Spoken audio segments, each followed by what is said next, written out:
Been a couple months since the last video I made. I figured I'd just talk about a couple of modifications I made since then. As you can see, I added a new graphics kit. So this is like the KLX graphics kit. I forget what it's called, but it's like $100. I had to. It looks pretty good. I had to kind of do a little bit of arts and crafts custom fabrication on this thing. As you can see, there's a couple of extra pieces. I didn't know where they were supposed to go. This one here, I kind of had to cut up, and I put that there just because there was a bit of empty space towards the back. This was all one piece, and I kind of had to slice it up a little bit. It looks like it's supposed to be separated. I don't know why it doesn't come that way, but I cut it so it's separate now, because otherwise, what are you gonna do? You got this level change here, one piece, it's not gonna look right. Obviously the exhaust, that's new, full big on exhaust. Looks pretty good. I was concerned about not having the heat shield here, but obviously it hasn't been an issue. Looks pretty cool. Is there any performance benefit to the header? Probably not, being that the inner and outer diameters are exactly the same, but it looks cooler. However, with the slip-on pipe, definitely picks up a lot of power. By a lot, I mean like 2 horsepower, maybe 1.5. I don't know, but feels way faster. Amounts to quite a bit of lap time at the local go-kart track, and the bike is actually pretty fast now. Actually, I raced it a grid of 24 full-on supermoto race bikes, slicks and all, double the power, more than that, almost triple, and I came in 7th place out of 24 bikes, up against a couple of people that were actual or former Moto America pros. So the bike works pretty damn good, just a little down in power. Another big mod I've done, big brake, 320mm EBC rotor, because the other one got bent when I got fucking ass packed doing flat track on this thing with street tires. Drunk old dude rear-ended me, took me out, bent the axle, bent the rotor. So figured rather than spend $300 for a OEM one, might as well spend $300 for an aftermarket one that's better.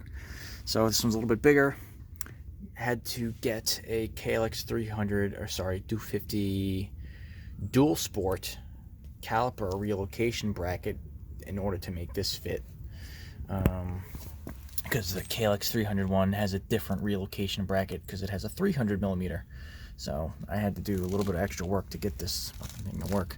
Otherwise, looks pretty good.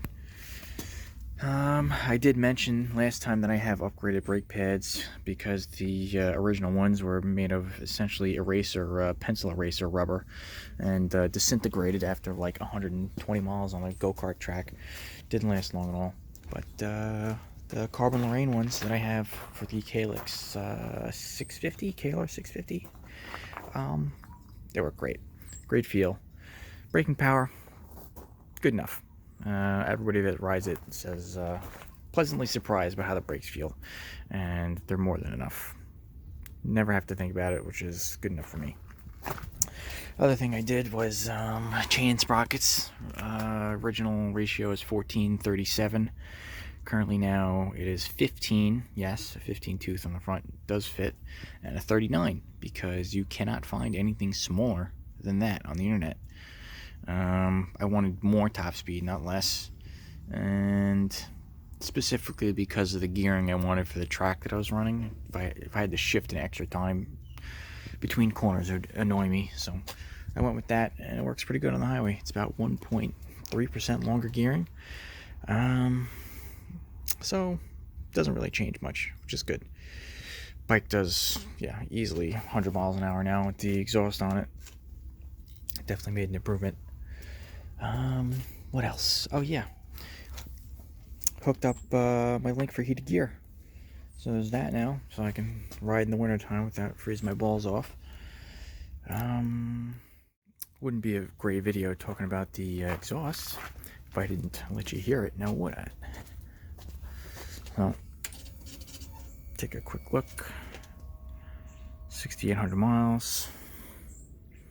Have a lithium-ion battery in here. It weighs like, it's literally like the size of my fist. It's like that big. It takes like 3 pounds off the battery weight. Starts just fine. I don't know if you can even hear me anymore.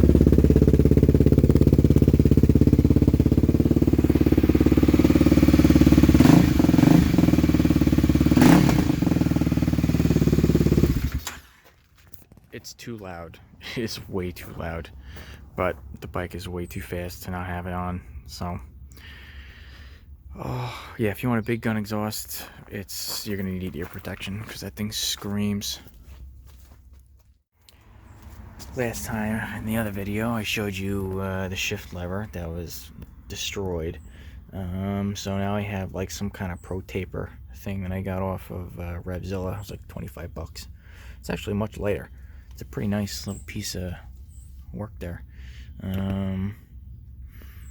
Yep, the bike handles really well, as you can tell by the fact that the pegs are ground.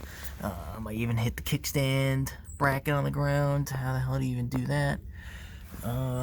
Kickstand sliding across the pavement, around corners, yeah. The thing rails corners. It's great. Looks hilarious on a racetrack as I'm beeping at people. Everyone likes to say, oh my god, you know, KLX, it's a shit bike, but I think it's the best handling bike I own. And I'm going to leave it at that.